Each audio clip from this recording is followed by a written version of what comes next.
Okay, so the first question we're going to take a look at is finding an explicit formula for two different types of sequences. The top one is arithmetic, and the bottom one is geometric. And let's start with just the general formula.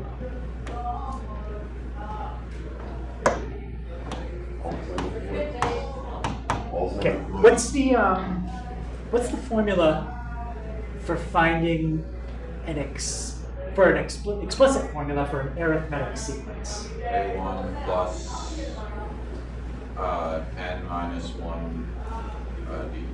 Yep, so it's A1 plus n minus 1 times d.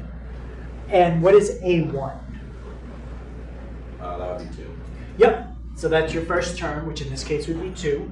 And d is the common difference as you go from one to the next. So 3. So 3. So the formula here would be 2 plus n minus 1 times 3. And if we distribute the 3 out, what do we get for the parentheses? 3n minus 3.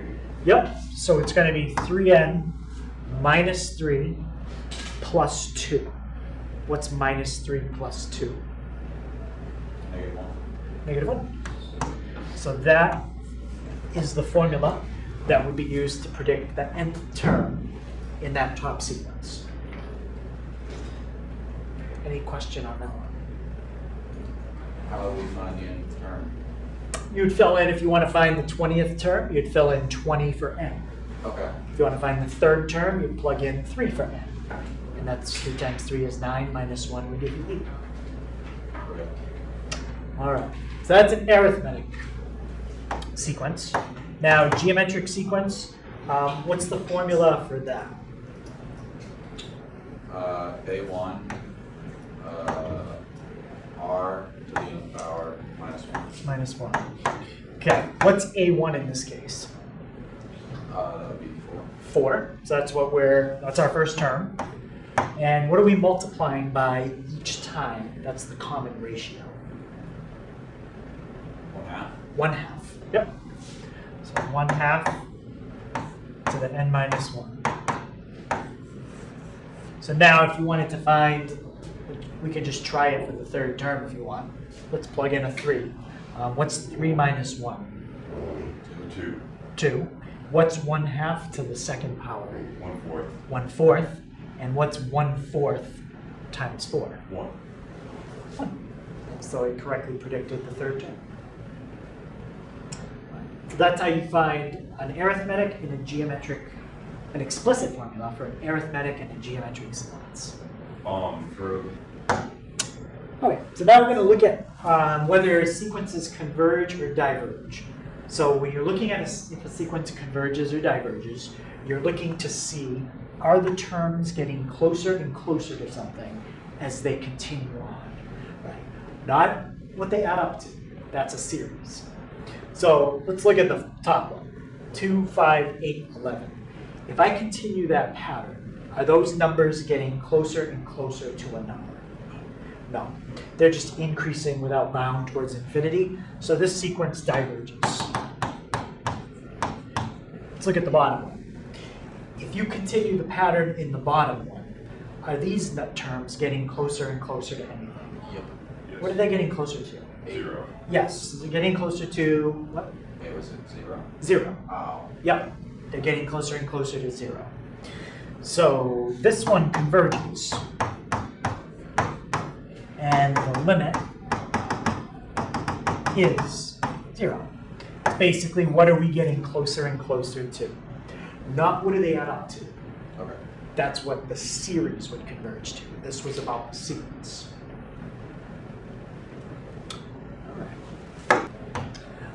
Okay, so now we're going to practice writing out the first 5 terms of a sequence given an explicit formula and a recursive formula. So for the recursive formula, I have to start you off with the first term. Let's let the first term be 1. All right. So in order to get the first term in, we'll call this one formula 1, what number would you plug in for n?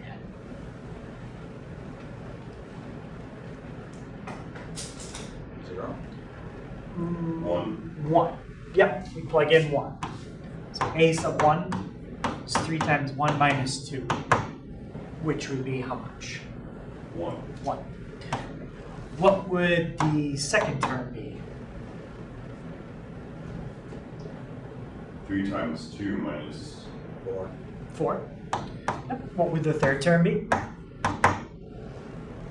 7. 7. And the fourth term?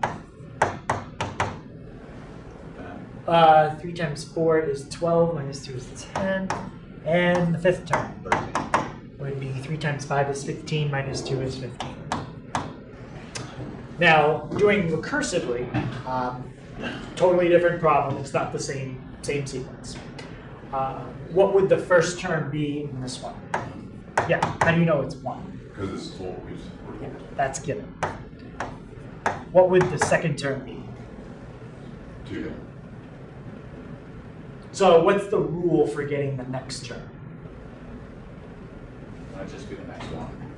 Oh, or you have to do a specific thing. Well, this tells you to do a specific thing. Yes.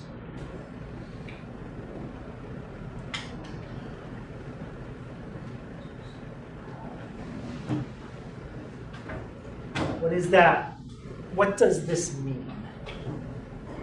It tells us that the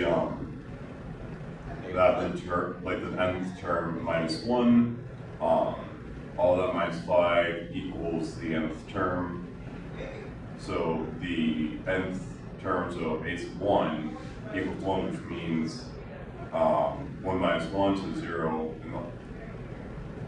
No, sorry. So this means to get the term that you want, you do what? You minus 6. Negative 5? Is that what the next one is? No. Because it says like subscript, a subscript n minus 1, and then. This says the current term is equal to the previous term Oh, So 1. minus 5. minus 5. So negative 6. No, negative 4. Negative 4. So the current term is the previous term minus 5. So negative 4. What about a sub 3? Negative 9? Mhm. Okay, yeah. And a sub 4? Negative 14. Negative 14. And a sub 5? Negative 19. Negative 19. Yep.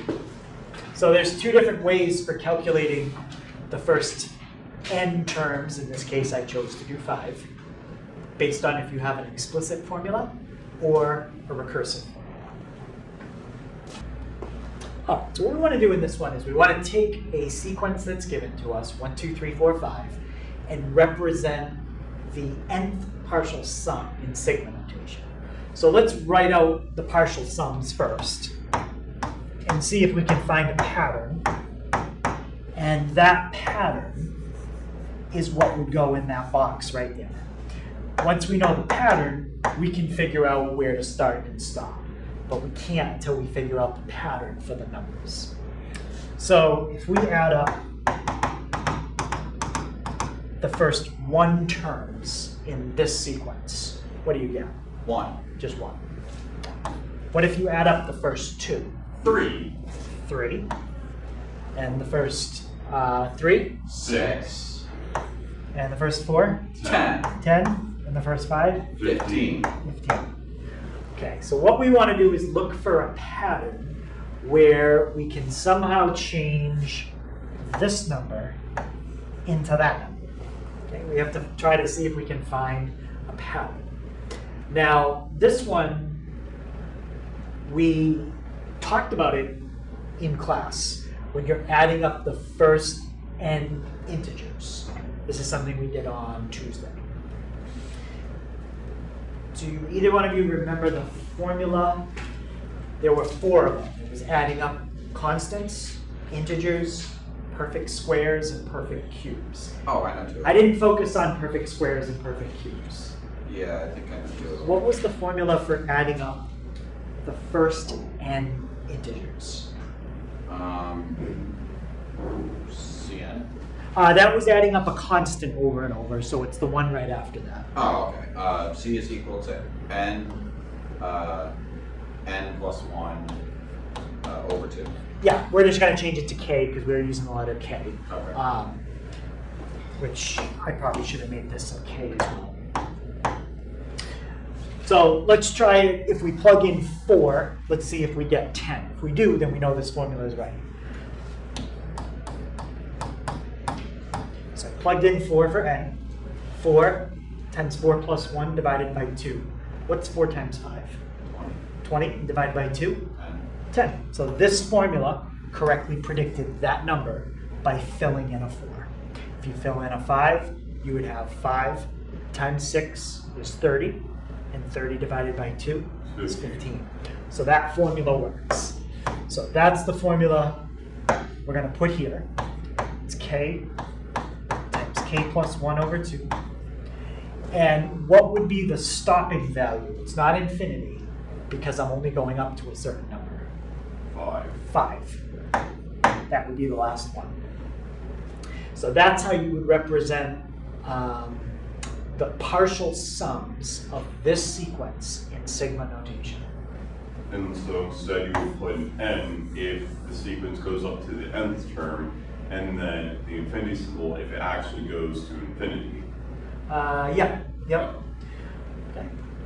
So that's writing the sequence of partial sums in sigma notation. Any question on that one? Okay, so in this one we're going to find the 10th partial sum. So we're looking for what all of these terms add up to. So they want the 10th partial sum. So first of all, what kind of sequence is that?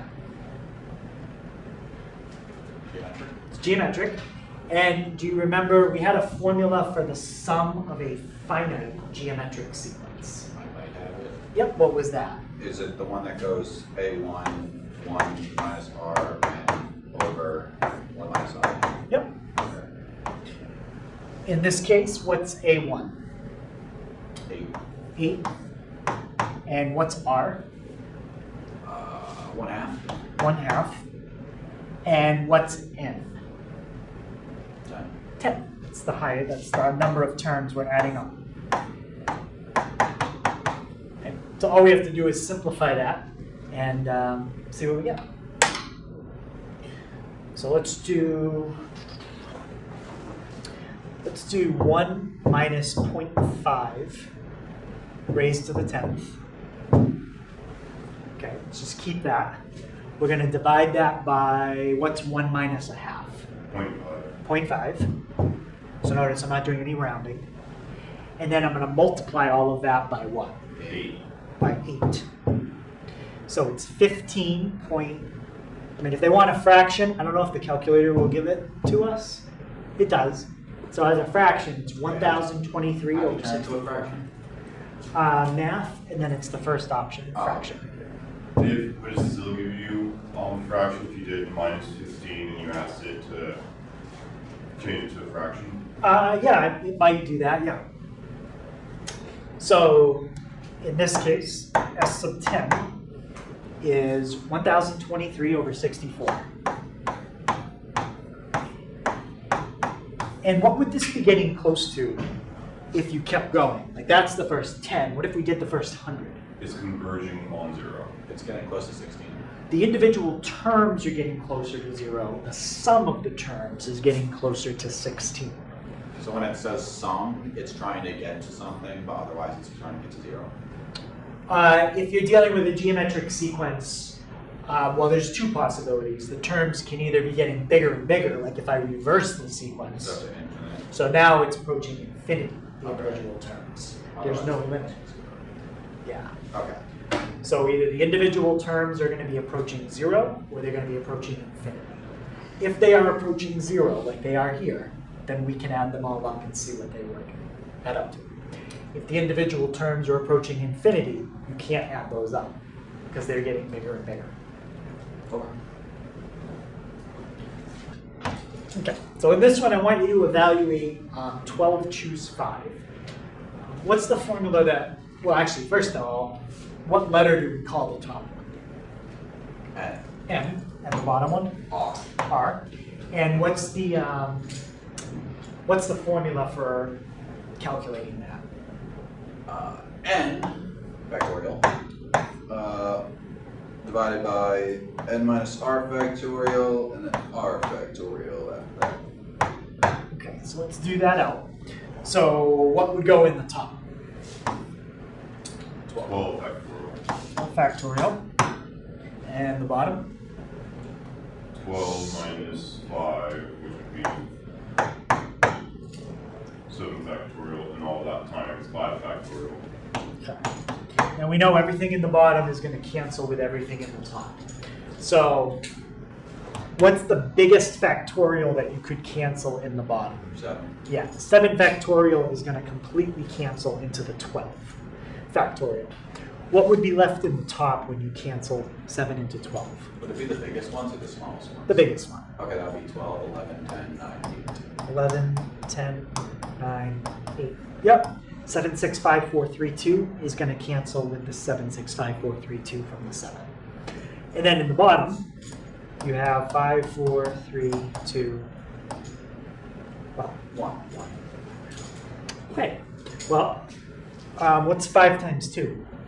10, So I can cancel all that. And then what's 4 times 3? 12. 12. However you want to cancel it, you can, but it's all going to cancel out. Okay, 11 times 9 is going to give me, 99. all right, and then 99 times 8, I don't know. I don't have a calculator. that gives 792. Okay, so that covered a couple things. It explained how to evaluate a problem that's in the n-choose-r notation, and then we get 792. Any question on that? Yeah. A lot of questions.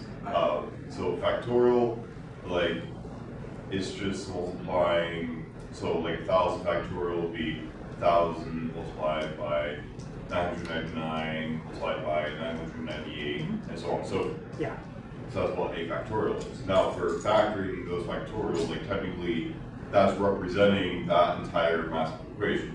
So for you to divide 12 factorial by 7 factorial, you're limiting the 12 factorial to only go up to like the 12 to 8. yeah 12 to 8. Say if you're doing 5 factorial divided by 3 factorial, it would only be 5 and 4. 5 and 4. Yep. So then that's what's happening for the canceling out. And then finally, 5 factorial is just normal, and you just do the multiplication and solve it. Yeah. Okay, yes. I have Yep. one question.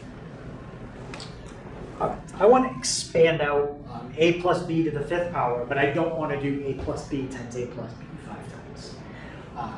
So the first thing that we're going to need, because this is to the power of 5, we're going to need coefficients. And where do the coefficients come from? The Pascal triangle? Yeah, and that's only row 5, so that's not that hard to generate. So we could use the Yeah. okay. If it was row 50, then I'd need a better way to do it. But row 5, I can quickly get to.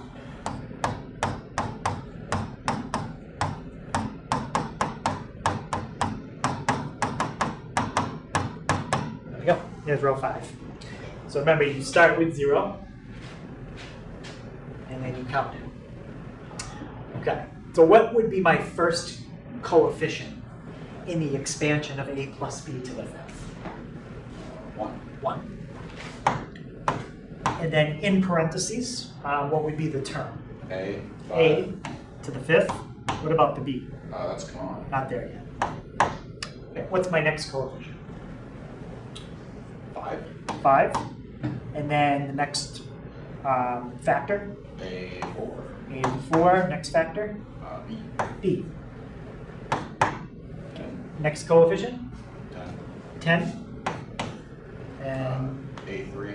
a to the 3rd. Xavier, what about my next factor there?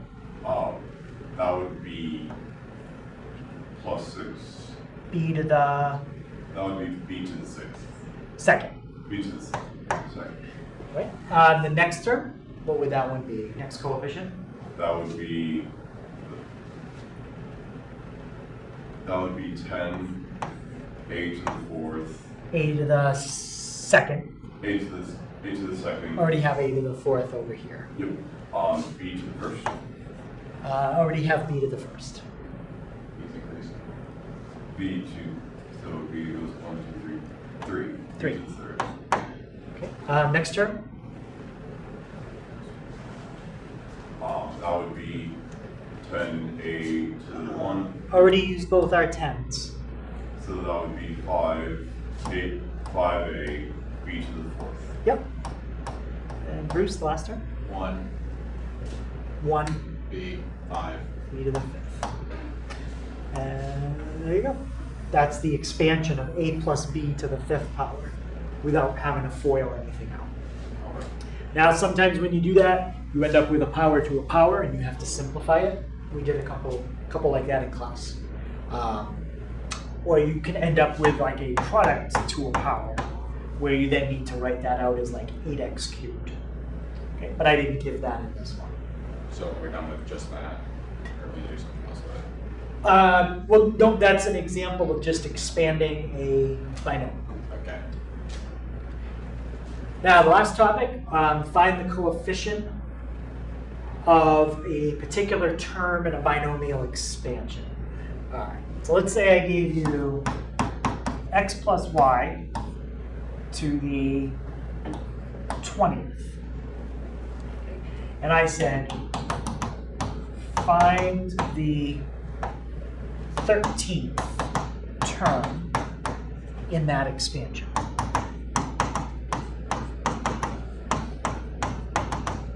Okay, so not finding every term, we're just finding the 13th one. If you were to expand this out, how many terms would the whole thing have? 13, 20. No. Is it the pyramid? Well, no, we're not going to use Pascal's triangle for I'll this. use another method this time. We're going to use another method, but there's something I said about the number of terms in an expansion. How many terms did this one have? That one had 6. 6. One more than the power. One more than the power. 21. So there would be 21 terms if you did this out. And I'm looking for the 13th one. To make this work with what we've learned, the first one has to be the 0th term. So 0th term, 1st, 2nd, 3rd, 4th, 5th, 6th, 7th, 8th, 9th, 10th, 11th, 12th. I would want to know what would be right there if you did all of this out. I don't care about any of the other ones, just that. I thought both sides have to start with 1. We're just numbering the, I'm just labeling. You're numbering. Yeah. I thought that was like the, okay. Yeah, we're just numbering. Okay, so we've labeled our positions.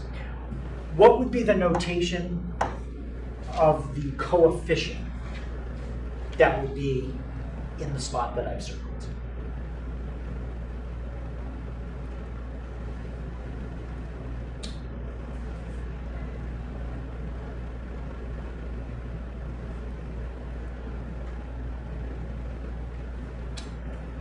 Not know.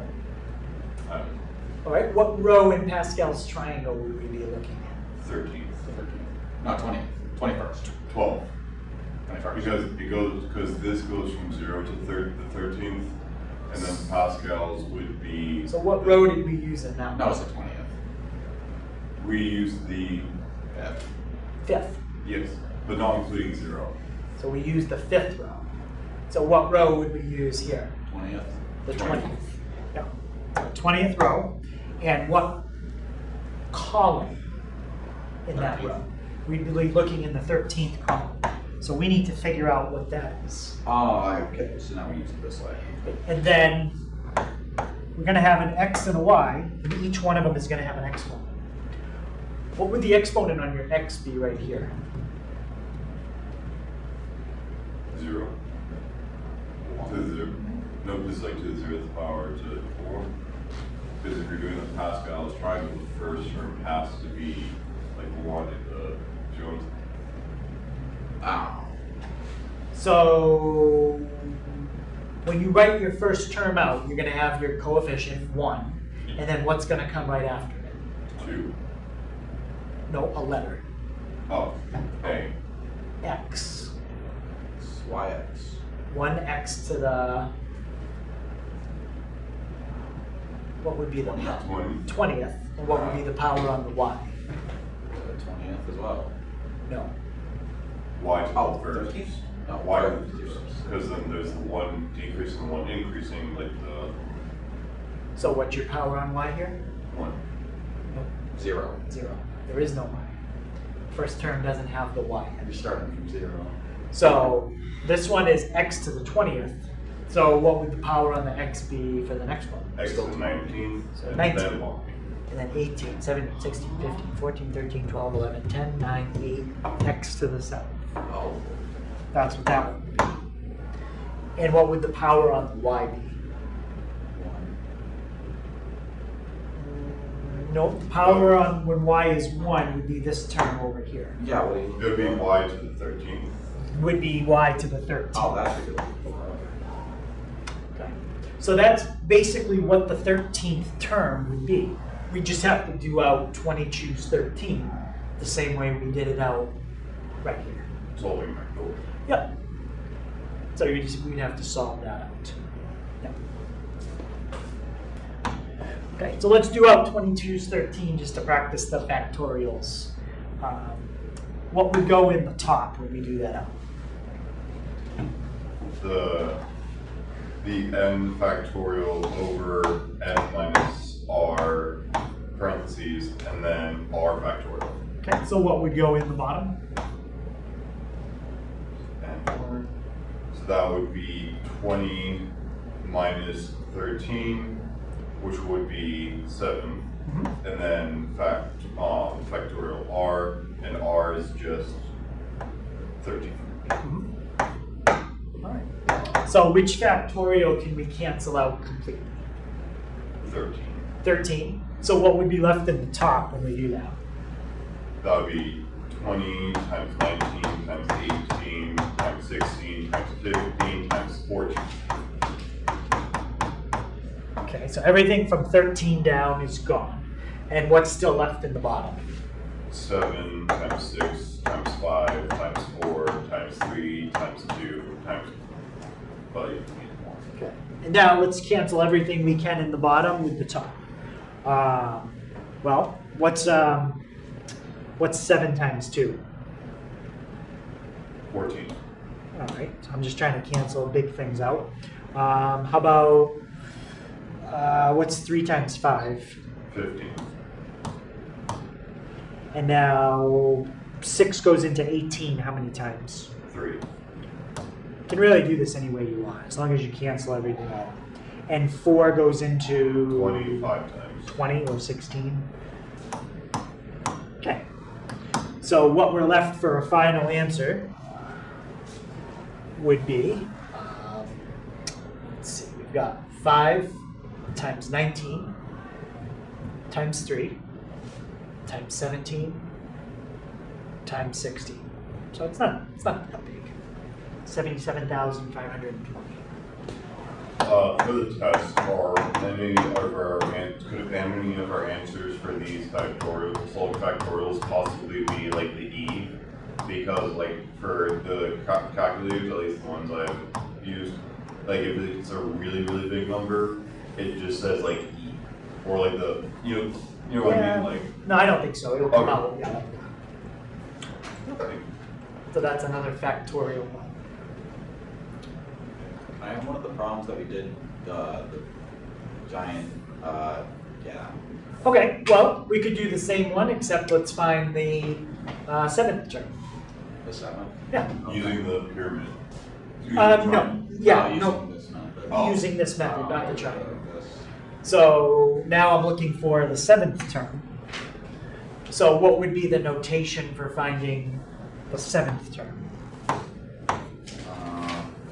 Would be,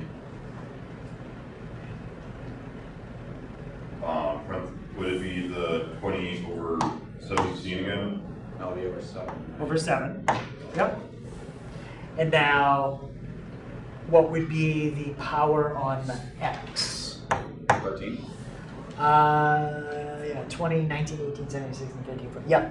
So actually, they just switched on this one. Okay, I think I get it. And then you could do out 22-7. But if you do out 22-7, it's the same as 22-13. Okay. But Because you're going to have the same two numbers in the bottom. 13 factorial and 7 factorial. So you get the same answer, and that's because Pascal's triangle is symmetrical. yeah. So I just gave you the same problem in Pascal's triangle, just equidistant from the middle. The middle is right here. Yeah. Can you go back to the Pascal triangle? I also have a question on that, not on the question. Oh, yeah, so where would the two things be that you just said? Would they be in the same like column? Or are you saying they would be like in the exact? They would be like in the same position from the center. Okay, so like reflecting. Okay. But And they then- would be in row 20. Yeah, and then x goes, so since it goes from 0 to that row, it's going to go 20, 19, 18, all the way to 13, and then Yeah. y is going to start at Are we